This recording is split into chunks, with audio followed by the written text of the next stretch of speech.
మీర్పేట్ భార్య హత్య కేసులో మరో ట్విస్ట్ బయటపడింది. భార్య మాధవిని గురుమూర్తి ఒక్కడే చంపలేదని పోలీసులు అనుమానిస్తున్నారు. మరో ముగ్గురితో కలిసి హత్య చేసినట్లు అనుమానిస్తున్నారు. మర్డర్లో ఒక మహిళతో పాటు మరో ఇద్దరి పాత్ర ఉందన్న కోణంలో దర్యాప్తు చేపట్టారు. గురుమూర్తికి సహకరించిన వారి వివరాలు సేకరించే పనిలో పడ్డారు పోలీసులు. ఇప్పటికే గురుమూర్తి కుటుంబ సభ్యులను ప్రశ్నించారు. అవసరమైతే గురుమూర్తికి పాలీగ్రాఫ్ టెస్టులు నిర్వహించేందుకు పోలీసులు ప్రయత్నాలు చేస్తున్నారు. గురుమూర్తిని కోర్టు అనుమతితో 5 రోజుల పోలీసు కస్టడీలోకి తీసుకున్నారు. మీర్పేట్ భార్య హత్య కేసులో మరో ట్విస్ట్ బయటపడింది. భార్య మాధవిని గురుమూర్తి ఒక్కడే చంపలేదని పోలీసులు అనుమానిస్తున్నారు. మరో ముగ్గురితో కలిసి హత్య చేసినట్లు అనుమానిస్తున్నారు. మర్డర్లో ఒక మహిళతో పాటు మరో ఇద్దరి పాత్ర ఉందన్న కోణంలో దర్యాప్తు చేపట్టారు. గురుమూర్తికి సహకరించిన వారి వివరాలు సేకరించే పనిలో పడ్డారు పోలీసులు. ఇప్పటికే గురుమూర్తి కుటుంబ సభ్యులను ప్రశ్నించారు. అవసరమైతే గురుమూర్తికి పాలీగ్రాఫ్ టెస్టులు నిర్వహించేందుకు పోలీసులు ప్రయత్నాలు చేస్తున్నారు. గురుమూర్తిని కోర్టు అనుమతితో 5 రోజుల పోలీసు కస్టడీలోకి తీసుకున్నారు. దీనికి సంబంధించి మరిన్ని అప్డేట్స్ అనిల్ ఫోన్ లైన్ లో అందిస్తారు. అనిల్, డీటెయిల్స్ ఏంటి? కేసులో మరో ట్విస్ట్ వెలుగులోకి అయితే వచ్చింది. అయితే ఈ ట్విస్ట్ కి సంబంధించి ఎవరైతే గురుమూర్తి ఉన్నారో ఈ గురుమూర్తి వెంకట మాధవ్ని హత్య చేసినట్టుగా కూడా ఇప్పటికే పోలీసులు అయితే నిర్ధారించారు. అయితే ఈ ట్విస్ట్ లో భాగంగా ఈ గురుమూర్తికి మరో ముగ్గురు హెల్ప్ చేసినట్టుగా కూడా పోలీసులు అయితే అనుమానాలు వ్యక్తం చేస్తున్నారు. అదే కోణంలో కూడా విచారణ అయితే కొనసాగిస్తున్నారు అని చెప్పాలి. అంటే ఈ ముగ్గురు కూడా ఈయనకు సహకరించినట్లు, ఈ హత్యలో వీళ్ళు కూడా భాగస్వాములు ఉన్నట్టుగా కూడా ఆ పోలీసులు అయితే అనుమానిస్తున్న సిచ్యువేషన్ అయితే కనిపిస్తుంది. అయితే ఈ కేసుకు సంబంధించి ఇప్పటికే 4 రోజుల పాటు కోర్టు నుంచి అనుమతి తీసుకొని గురుమూర్తిని అయితే కస్టడీకి తీసుకున్నారు. ఈ కస్టడీలో భాగంగా ఆయనని రీకన్స్ట్రక్షన్ చేసే విధంగా కూడా, అంటే గురుమూర్తి చేసిన హత్యలో భాగంగా రీకన్స్ట్రక్షన్ చేసే విధంగా కూడా ఇప్పటికే ఈ కోణంలో ఈ కేసుకు సంబంధించి అయితే ఈ రీకన్స్ట్రక్షన్ కూడా కంప్లీట్ అయిందని చెప్పాలి. అయితే ఈ కేసుకు సంబంధించి మరో సంచలన విషయం అయితే బయటికి వెలుగులోకి వస్తుంది.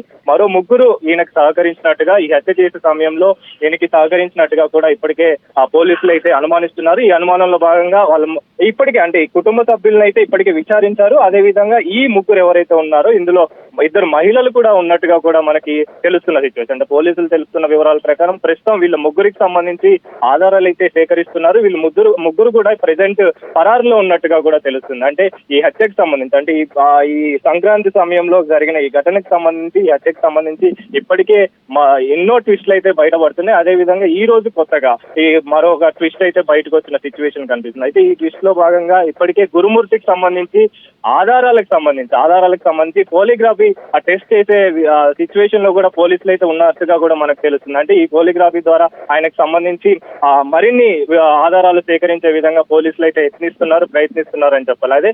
అయితే ఇప్పటికీ ఈ కేసుకు సంబంధించి గురుమూర్తి దగ్గర నుంచి ఏవైతే ఫిజికల్ ఎవిడెన్స్ ఉంటాయో, అంటే ఇప్పటి వరకు అతను హత్య చేశాడని నిర్ధారణ జరిగింది, కానీ ఈ సంబంధించి అంటే ఫిజికల్ ఎవిడెన్స్ ఏవైతే ఉంటాయో, వస్తువులు కావచ్చు, హత్య చేసిన ఏవైతే వస్తువులు ఉంటాయో అవి మాత్రమే మనకు దొరకడం, కానీ బాడీకి సంబంధించి ఎటువంటి ఆధారాలు అయితే దొరకలేదు. సో ఆధారాలను బట్టి పోలీసులు అయితే ఇంకా ముందు విచారణ చేసే అవకాశం అయితే ఉంది. సో ఈ విచారణకు సంబంధించి పోలీగ్రఫీ టెస్ట్ చేసి ఆయన దగ్గర నుంచి ఆధారాలు అయితే సేకరించే అవకాశం ఉందని అయితే తెలుస్తుంది.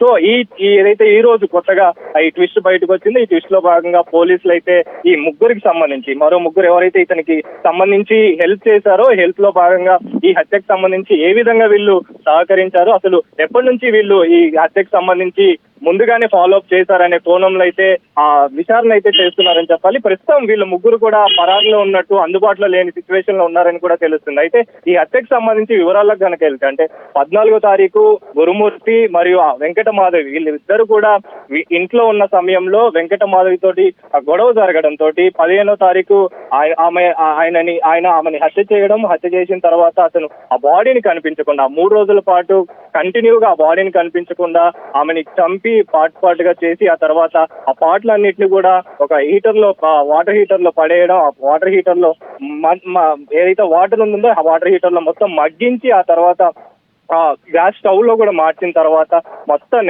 ఏదైతే బాడీ పార్ట్స్ ఉన్నాయో ఆ పార్ట్స్ అన్నిటిని కూడా క్లియర్ గా, అంటే పీస్ గా చేసి పొడిగా చేసి చెరువులో పడేసినట్టుగా కూడా మనకు తెలుస్తుందో. సో ఈ కేసుని ఆధారం చేసుకొని ఏవైతే ఎవిడెన్స్ దొరికాయో పోలీసుల ఎవిడెన్స్ ఆధారంగా ప్రెసెంట్ ఆ గురుమూర్తిని అయితే కేసు నమోదు చేసి ఆయన అరెస్ట్ చేశారు. అదే విధంగా అరెస్ట్ చేసిన తర్వాత మరొక ట్విస్ట్, అంటే ఇప్పటి వరకు మనకు సూక్ష్మదర్శిని మూవీ ఆధారంగానే ఇతను ఈ హత్య చేశాడు, ఆ మూవీ చూసి ఇన్స్పైర్ అయ్యి ఈ హత్య చేశాడు అని చెప్పేసి కూడా ఇప్పుడు పోలీసులు అనుమానాలు వ్యక్తం చేసి అతన్ని అదే విధంగా అంటే అరెస్ట్ చేసిన సిచ్యువేషన్ ఉంటాయి. కానీ ఇప్పుడు ప్రెసెంట్ మరొక ట్విస్ట్ బయటపడింది.